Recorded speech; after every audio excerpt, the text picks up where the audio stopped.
Subscribe करिए short and dictations channel को और दबाइए इस बेल आइकन को ताकि आपको मिले latest updates. Be ready. 5 seconds. Start. Sir, Article 14 of the Constitution guarantees you equality of opportunity. It disallows any kind of discrimination on the basis of place of birth, sex, religion, etc.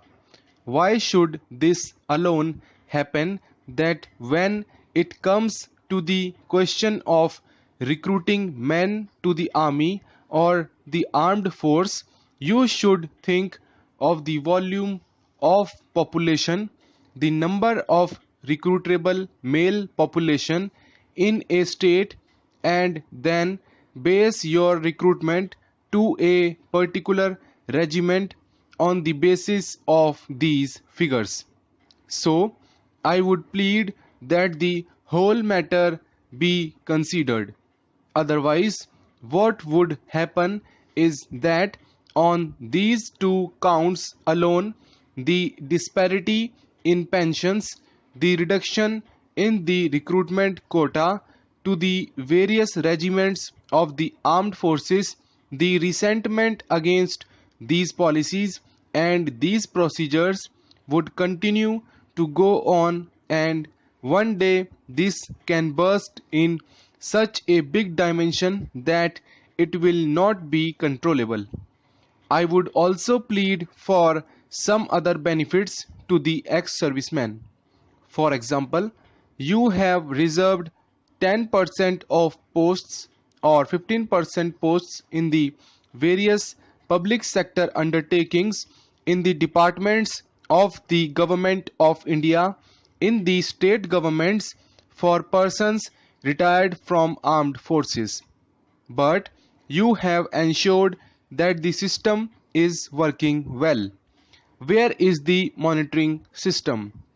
Is there anything system in this country under the control of the Ministry of Defense, or let us say tagged on the Directorate of Resettlement and Rehabilitation, which ensures that whatever percentage was fixed for every state, for every department, for every public undertaking has been implemented, and the people who served in the prime of their life in the armed forces of their country, who gave their sweat and toil, sometimes their blood also, are not driven from pillar to post just at the suggestions of a few clerks and petty officials. They are the heroes of the armed forces, but they have to suffer the insults and injuries, and they have to suffer the irritants which you cannot imagine. Here, all members of parliament, including the Minister of Defense, will award laurels to the armed forces. But when a man retires from the armed forces, he is driven from pillar to post. He is a man who has done his duty. He is the man who has dedicated the best years of his life to the cause of the nation. I would like to talk about the small benefits like setting up of CSD canteens. They should be ensured about them. They are large chunks of areas where they cannot find the necessities of life. Every suggestion that is made by the member of parliament here, or made by any persons in the public life, is scoffed at by bureaucrats because it has emanated from the representative of the public, because it has not come from the files of petty clerks. Therefore, I would plead that there should be a system in which you not only look to the people serving in the armed forces, but you should look at the people serving in the armed forces areas they are serving, and there should be development. If a person dies in the armed forces, his wife or mother in the village should be able to receive telegram or telephone call. Therefore, I plead for the development of the areas from which these large number of ex-servicemen are recruited.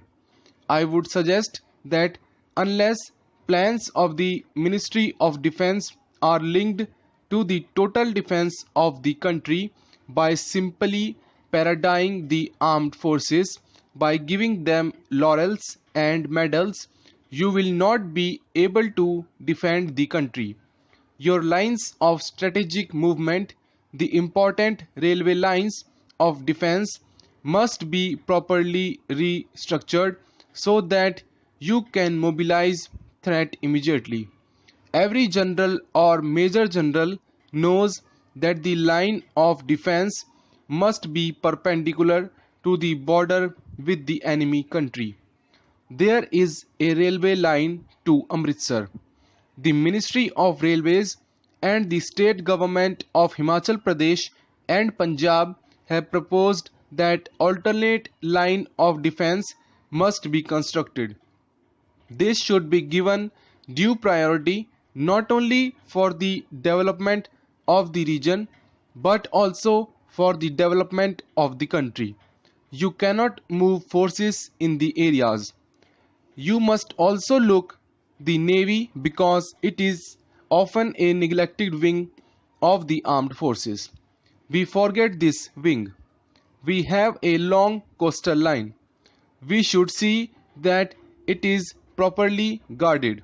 Now that the Indian Ocean is going to become the seat of gunpowder with the US design looming dark in the horizon, we must not risk.